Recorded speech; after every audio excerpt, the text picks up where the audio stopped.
उन्होंने गजा को तकरीबन मेरे ख्याल से 40% या 50% गजा पे कब्जा कर चुके हुए हैं। ये तो हकीकत है, इसमें कोई छुपी ढकी हुई बात नहीं है। देखिए, मैं जो कहना चाह रहा हूँ, मैं ये कहना चाह रहा हूँ कि पूरी दुनिया में इतने इस्लामी ममालिक थे, इतनी इतनी स्ट्रॉन्ग कंट्री हैं इस्लामिक ममालिक की, इंडिया ही क्यों इस जंग को खत्म करवा सकता है? आप समझिए ना इस बात को। इसका मतलब ये कि इंडिया एक सॉलिड तरीके से चल रहा है, पूरी दुनिया को साथ लेके चल रहा है, पूरी दुनिया के वजीर आजम को साथ। देखे ना कि इंडिया में इतने बड़े इजलास होते हैं, इंडिया में पूरी दुनिया, दिल्ली में जो उनका इजलास हुआ था, पूरी दुनिया इंडिया में इकट्ठी हुई, दुनिया की सुपर पावर G20 की मीटिंग में पूरी दुनिया की सुपर पावरें इकट्ठी हुई। इसका मतलब ये है कि इंडिया फिर कुछ है तो लोग उसे कह। नमस्कार दोस्तों, मेरा नाम है सुब्रत और आप देख रहे हैं आपका मेरे channel Indian power. So friends, Iran ने रिक्वेस्ट की है इंडिया को कि जो हमास और इजराइल के बीच में वार चल रहा है उसको ख़त्म करने के लिए, सीज फायर के लिए मांग की है।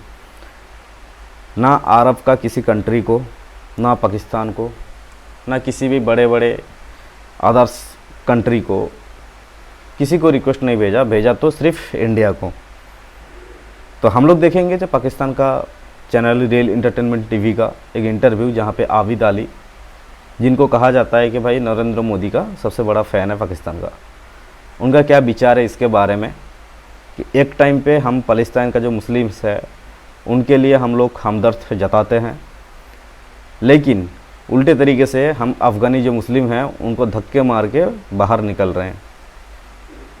तो उनका विचार क्या है इसके बारे में इसी वीडियो के माध्यम से देखेंगे। चलिए, वीडियो बहुत ही मज़ेदार होने वाला है, वीडियो के साथ बने रहिए। चलिए दोस्तों, इसराइल और हमास की जंग की अगर बात करें तो पाकिस्तान की जो पॉइंट ऑफ व्यू है, ईरान ने जिस तरीके से इंडिया से हेल्प या इंडिया को कॉल की है, इंडियन प्राइम मिनिस्टर को, इन सब चीज़ों के ऊपर बात करेंगे आबिद भाई से, क्योंकि इनके जो फेवरेट लीडर हैं उन्हें कॉल की गई है ईरान की तरफ से कि भाई सीज फायर या जंग बंदी के हवाले से कुछ किया जाए। अस्सलाम वालेकुम आबिद भाई। जी वालेकुम अस्सलाम शुएब भाई। देखिए, ये बात बड़ी सासी बात है। इसे मतलब मेरे देखने वालों को भी मैं बताना चाहूँगा कि इस बात को बड़ा तफसील से सुनिएगा और गौर से सुनिएगा। बड़ी ही मतलब ये सुनने वाली बातें हैं। देखिए, इससे पहले मुस्लिम उम्मा, मुस्लिम कंट्रीज़, OIC और ये अक़वाम मुत्तहिदा, ये सारे सिलसिले थे। देखिए, मैं बात जो करना चाह रहा हूँ, ये चीज़ें नाम लेने का मकसद ये था कि इन सबको बीच में लेके आऊँगा।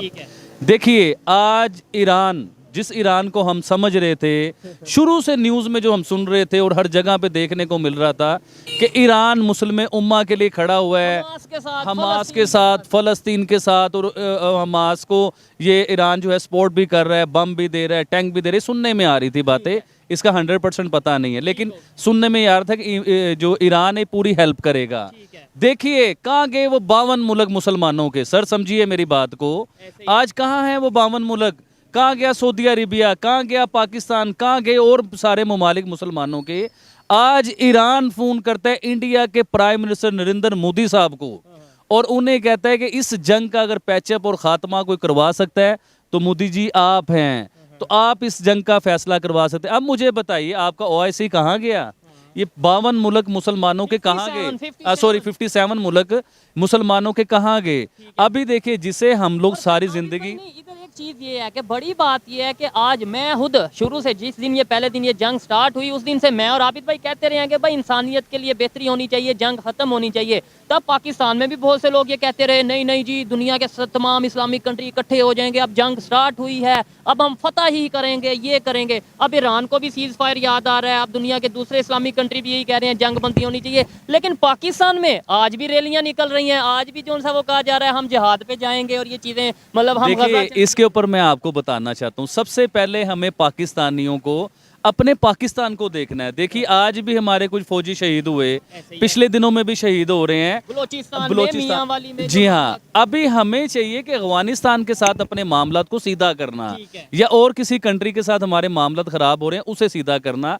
हम कहते हैं जी हम जहाद करेंगे, हम ये करेंगे, हम वो करेंगे। देखिए, आज ईरान मोदी जी को कह रहा है आप जहाद की बातें कर रहे हो, आप कह रहे हो कि हम ये कर देंगे। हम आज भी सर बहुत बड़े जलसे जुलूस हो रहे थे, कल भी हुए हैं, परसों भी, जुम्मे वाले दिन भी होते हैं।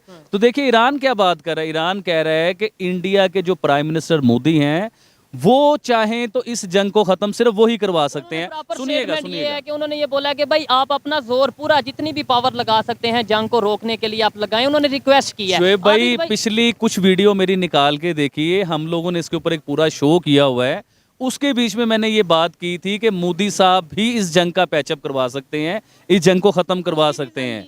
उसकी रीज़न नज़र आ रही ना कि देखिए इंडिया का पूरी दुनिया के साथ तल्लकात बेहतर हैं। मैं एक न्यूज़ सुन रहा था, उस न्यूज़ में बताया गया कि जो फ़ोन आया है मोदी जी को, उस फ़ोन में ईरान के जो वज़ीर आज़म या सदर हैं उन्होंने ये बात की है कि मोदी जी आपका मुस्लिम उम्मा के साथ बहुत अच्छे तल्लकात हैं, तो आप चाहें तो इस जंग को ख़त्म, मैं सर जो बात करना चाह रहा हूँ उसे पकड़िए आप चाहें तो इस जंग को ख़त्म कर सकते हैं।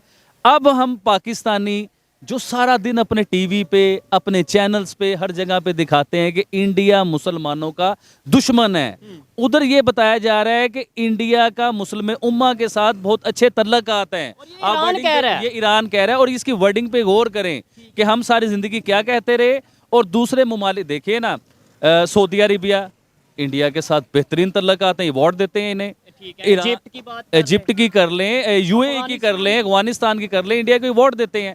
सिर्फ पाकिस्तान नहीं देता अवार्ड, क्योंकि हमारी लड़ाई चल रही है, हमारे झगड़े चल रहे हैं, हमारी बहस ख़त्म नहीं होती।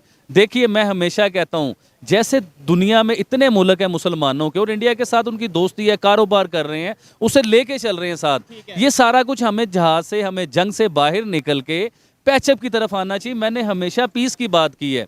देखिए जंग जो हमास की स्टार्ट हुई है इसराइल की, इस जंग में जो मेरा पहला इंटरव्यू था वो इंटरव्यू भी पीस के ऊपर था कि देखिए आप देखिए, मैंने उसमें ये बात की थी कि इतनी बिल्डिंगें तबाह करवा के, इतनी गाड़ियां तबाह करवा के, इतने बच्चों को मरवा के, इंसानी जानों को ज़ाया करवा के, जो एंड पे आपने पैचअप करना है, जो आज आप करने की कोशिश कर रहे हो। आबिद भाई इधर इंटरेस्टिंग बात ये, आपको लगता है कि अब इसराइल जो है वो पैचअप की तरफ या जो सीज फायर जंग बंदी की तरफ आएगा? वो तो गजा जो खबर के मुताबिक है, देखने वाले जरूर बताइएगा कि खबर के मुताबिक आधा गजा जो है वो ऑलरेडी अपने कंट्रोल में ले चुके हैं, और वो ये कह रहे हैं कि भाई अब इस दफा हम जो है वो प्रॉपर कंट्रोल में ले। उन्होंने गजा को तकरीबन मेरे ख्याल से 40% या 50% गजा पे कब्जा कर चुके हुए हैं। ये तो हकीकत है, इसमें कोई छुपी ढकी हुई बात नहीं है।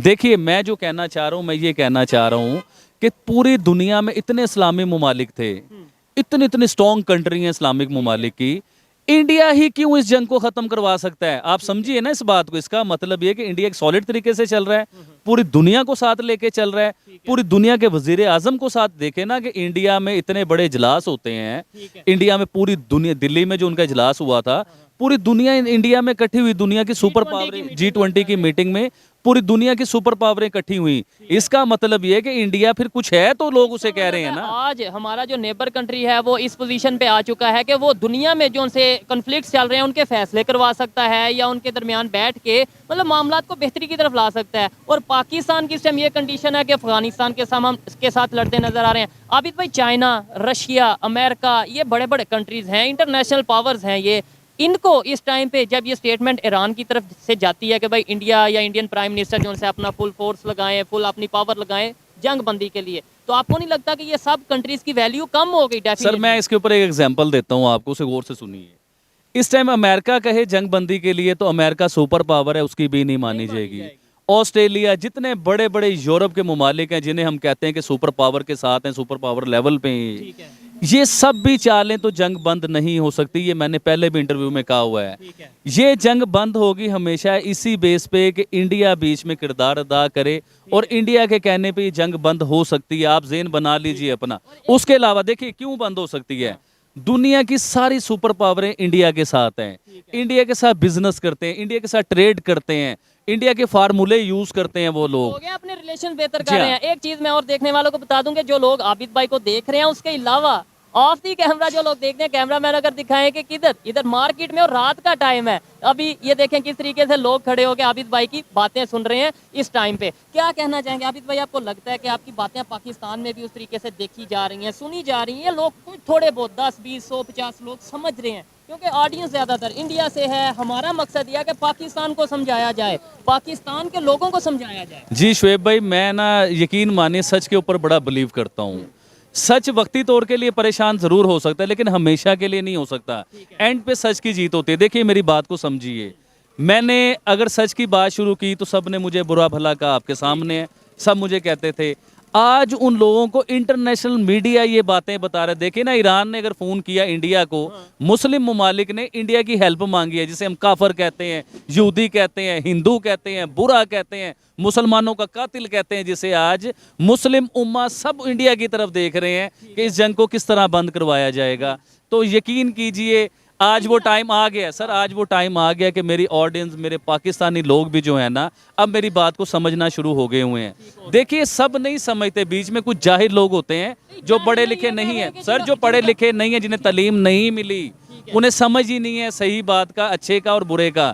जो उन्होंने अखबार में पढ़ लिया, जो उन्होंने मीडिया में देख लिया, जो उन्होंने किताबों में, स्कूल में पढ़ लिया, उनके ज़हन में सिर्फ वही बात रहती है। अब सच्चाई की बात करें, अफगानिस्तान के साथ हमारी जंग क्यों है? अफगानिस्तान कंट्री भी है, नेबर कंट्री भी है, मुस्लिम उम्मा भी है, सब कुछ है, फिर भी जंग उनके साथ चल रही है। आबिद भाई मुझे ये बताएं, ये तो हो गई खबर के ऊपर हमने डिस्कशन की, क्या इंडियन प्राइम मिनिस्टर अब इसके ऊपर कोई अपना जो सा वो करेंगे, कोई ना कोई स्टेप लेंगे क्या? जंग बंदी की तरफ आएंगे, कोई रोल प्ले करेंगे? आपको क्या लगता है? जी सर, बड़ा ही अच्छा सवाल आपने पूछा है।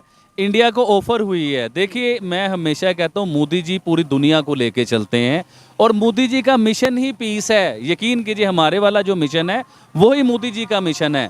वो कभी भी नहीं चाहेंगे कि दुनिया आलमी जंग की तरफ जाए। मोदी जी हमेशा जो है पीस की बात करेंगे, और वो इस जंग का अगर पैचअप का सेरा उनके सर पे सजाया जाएगा ना, तो मुझे उम्मीद है कि वो पूरा भरपूर इस पे एक नंबर किरदार अदा करेंगे और ये पैचअप भी करवाएंगे और इनका पैचअप की तरफ सिलसिला भी जाएगा। देखिए, पैचअप, इस जंग जो छिड़ी हुई है ना, ये बहुत बड़े लेवल पे नुकसान हो चुके हुए हैं। 1 मिनट में पैचअप नहीं हो सकता, ये ज़हन बना लीजिए आप भी, ऑडियंस को भी बता रहा हूँ, 1 मिनट में जंग खत्म नहीं होनी। अभी से स्टेप लेना शुरू करेंगे तो कुछ अरसे में जंग खत्म होने की तरफ जाएगी। और इंडिया का रोल बहुत बड़ा है उसके बीच में। मुस्लिम उम्मा के जितने भी ममालिक हैं, इनका इतना बड़ा रोल नहीं होगा जो रोल इंडिया का होगा। देखिए, आज पाकिस्तान कहता है इस जंग को बंद कर दीजिए, इस जंग को खत्म कर दीजिए। पाकिस्तान के सुनेगा कौन, मुझे ये बताएं? सुनना पसंद कोई नहीं करेगा। वो कहेंगे भाई पहले अपने मामला देख लो, अपने मुल्क में जो आपके अपने फौजी शहीद हो रहे हैं, मर रहे हैं, उसे सही करने के बारे में सोचो। आप दुनिया की बातें कर रहे हो, 10 जगह छोड़ के 7 समुंदर पार आप बातें कर रहे हो। आप पहले अपने मुल्क को देखो। देखिए, हमारे जब तक अफगानिस्तान के साथ तल्लुकात बेहतर नहीं होंगे, और जब तक अगर अफगानिस्तान के साथ तल्लुकात बेहतर नहीं ना होते, हमारे इंडिया के साथ पैचअप हो जाता है, तल्लुकात बेहतर हो जाते हैं, तो आहिस्ता आहिस्ता अफगानिस्तान के साथ खुद ही बेहतर हो जाएंगे। देखिए, वो कहते नहीं टमाटर टमाटर को देख के रंग लाता है। तो जब हमारे इंडिया के साथ तल्लुकात बेहतर होंगे तो अफगानिस्तान जरूर हमारी तरफ आएगा और बेहतरी होगी। ऐसे ही है, और बेहतरी की उम्मीद रखनी चाहिए। आबिद भाई, इधर अब दुनिया के इस्लामिक कंट्रीज, वो कंट्रीज जो ये कहा जा रहा था, पाकिस्तान में बताया जा रहा था कि भाई ये कंट्रीज हमास के साथ, फलस्तीन के साथ खड़े हैं, वो तो ओपनली कह रहे हैं कि भाई जंग बंदी होनी चाहिए या इसराइल को रोकना चाहिए, या इन चीजों की तरफ आना चाहिए। लेकिन पाकिस्तान में अभी भी जो है वो जलसे चल रहे हैं, जिसके ऊपर मैं तकरीरें चल रही हैं और बड़े जज्बाती किस्म के बयान चल रहे हैं कि हम ये कर देंगे। कुछ लोगों ने ये स्टेटमेंट, हमारे बड़े बड़े लीडर्स हैं जिन्होंने ये स्टेटमेंट दिया कि भाई अगर गवर्नमेंट हमें इजाजत दे तो 15 लाख जिहादियों को पाकिस्तान से हम गजा में भेजेंगे, फलस्तीन में भेजेंगे, इसराइल का मुकाबला करने के लिए। ये स्टेटमेंट दुनिया में जाती है, क्या आप इसके ऊपर पूरी दुनिया? अच्छा, मैं एक सवाल पूछना चाहता हूँ आपसे। जंग चल रही है हमास की और इसराइल की, हमारा क्या कसूर है? मैं आपसे पूछना चाह रहा हूँ। पूछें, किस बात पे पूछना चाह रहा हूँ? मैं इस बात पे पूछा, आज मैं गया अपने मार्केट जहाँ से हमारे माल वगैरह आते हैं, फैक्ट्री वगैरह गया, उधर मैं 2 घंटे में ट्रैफिक में फंसा रहा। भाई मेरा क्या कसूर है? मैंने तो जंग नहीं की, मैंने तो झगड़ा कहीं भी नहीं किया, मैंने तो कोई ऐसी बात नहीं की। अब मुझे बताएं, वो झंडे पकड़े हुए हैं उसके बीच में और शोर डला हुआ है, हम जिहाद कर देंगे, हम ये कर देंगे, हम तबाह बर्बाद कर देंगे, जिन्होंने मुसलमानों के खिलाफ बोले हैं, जिन्होंने मुसलमानों के लिए। अब उसमें मैं अपनी बात बता रहा हूँ, उसमें यकीन करें कि बहुत से लोग ट्रैफिक में फंसे हुए थे, जिसमें बूढ़े भी थे, जवान भी थे, बच्चे भी थे। 2-2 घंटे देखे। मैं तो जवान आदमी हूँ, मुझे तो प्रॉब्लम नहीं है, लेकिन समटाइम ऐसा भी होता है, उसमें बीमार लोग भी हो सकते हैं, उसमें बच्चे भी हो सकते हैं, उसमें बूढ़े भी हो सकते हैं। आपने रास्ते ब्लॉक कर दिए, इतने बड़े लेवल पे आप जलसे जुलूस कर रहे हो, क्या उन्हें कोई फर्क पड़ रहा है? हो चुका है, वीडियो खत्म। भाई फर्क तो उन्हें भी नहीं पड़ेगा। और रही बात, एक बात मेरे को पाकिस्तान का समझ में नहीं आता, खास करके आप देख लो,